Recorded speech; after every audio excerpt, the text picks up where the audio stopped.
अस्सलाम वालेकुम नाज़रीन, मैं हूँ अज़हर फ़ारूक। नए वज़ीर-ए-आज़म का इंतखाब होने जा रहा है। शहबाज शरीफ और शाह महमूद कुरैशी के दरमियान मुकाबला होगा। अददी अक्सरियत बज़ाहिर इस वक्त अपोजिशन जमातों को हासिल है और बासानी शहबाज शरीफ वज़ीर-ए-आज़म बन जाएंगे। लेकिन साबिक़ वज़ीर-ए-आज़म इमरान खान जिस मुज़ाहमत के साथ सामने आए हैं, ये कहा जा सकता है कि पाकिस्तान की तारीख़ में पहली मरतबा इस तरह की मुज़ाहमत बड़े बड़े इदारों को देखने को मिली है। और ये भी कहा जा सकता है कि वो क़ुव्वतें भी परेशान होगी और समझती होगी कि वज़ीर-ए-आज़म साबिक़ वज़ीर-ए-आज़म इमरान खान के साथ उनको कैसा पाला पड़ा है। इमरान खान जिनके ख़िलाफ़ तमाम सियासी जमातें एक प्लेटफार्म पर जमा हुई, मुत्तहिद हुई, उनको इक़्तिदार से निकालने के लिए आखिरी वक्त तक, रात गए तक कोशिशें होती रहीं।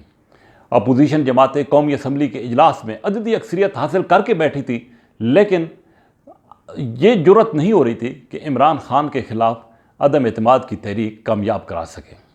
बिलाशुबा स्पीकर और डिप्टी स्पीकर पाकिस्तान तहरीक इंसाफ के थे।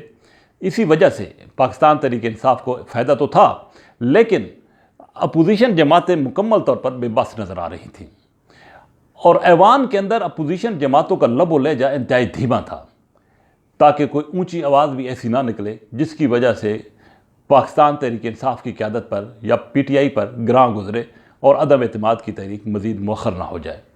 11:30 बजे तक जब स्पीकर कौमी असम्बली ऐलान करते हैं कि वो मुस्ताफ़ी हो रहे हैं और नया प्रोसेस अय्याज सादिक शुरू करेंगे, तो अपोजिशन के चेहरे खिल उठे और मालूम हुआ कि नज़र ऐसे आ रहा था कि बड़ी कामयाबी हासिल हुई है। 20-25 साल से मुख्तलिफ वज़ीर-ए-आज़म को आते जाते देखा, लेकिन इमरान खान जिस तरह मुज़ाहमत बनकर सामने आए हैं, इसकी मिसाल पाकिस्तान की तारीख़ में भी नहीं मिलती। और ये लग रहा है कि आने वाले दिनों में भी अपोजिशन के लिए ये मज़ीद मुज़ाहमतकार बनकर सामने आएंगे। पाकिस्तान तहरीक इंसाफ का ग्राफ जो मुसलसल गिर रहा था, वो अचानक ऊपर आया है। और जब ये गुलदस्ता जो कि अब इक़्तिदार में आने जा रहा है, इक़्तिदार में आएगा, तो इसकी नाकामियाँ आहिस्ता आहिस्ता जो भी सामने आएगी, उसका फ़ायदा इमरान खान और पाकिस्तान तहरीक इंसाफ को मुस्तक़बिल में मिलेगा। और जब ये इक़्तिदार में शामिल जमातों का गुलदस्ता इक़्तिदार से जाने के बाद इंतखाबात के करीब बिखरेगा, तो उसके सामने एक मुकम्मल क़ुव्वत पाकिस्तान तहरीक इंसाफ मज़ीद बन चुकी होगी। और जब ये जमातें अलग अलग होकर एक दूसरे के ख़िलाफ़ इलेक्शन लड़ेंगी, तो उसका फ़ायदा पाकिस्तान तहरीक इंसाफ उठाएगी। ये इमरान खान ही थे जिनके बारे में मुख्तलिफ आरा तो हो सकती हैं, लेकिन उनकी इस मुज़ाहमत की वजह से रात को 11:30-12 बजे अदालतों का खुलना, अदालतों की रोशनियाँ ऑन होना, जजेस का रात गए पहुँचना यकीनी तौर पर यह साबित करता है कि वाकई पाकिस्तान की सियासी तारीख़ में एक मुज़ाहमतकार शख्स भी मौजूद है।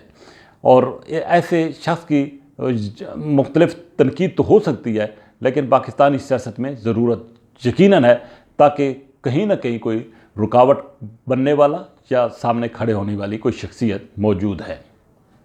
आने वाले दिनों में क्या होगा, इसके बारे में तो कुछ नहीं कहा जा सकता, लेकिन एक बात तय है कि इमरान खान ने अपनी जमात को एक क़ुव्वत के तौर पर उठाया है और आने वाले दिनों में यही जमात इस मौजूदा जो आने वाली हुकूमत है, उसके लिए मुश्किलात खड़ी कर सकती है।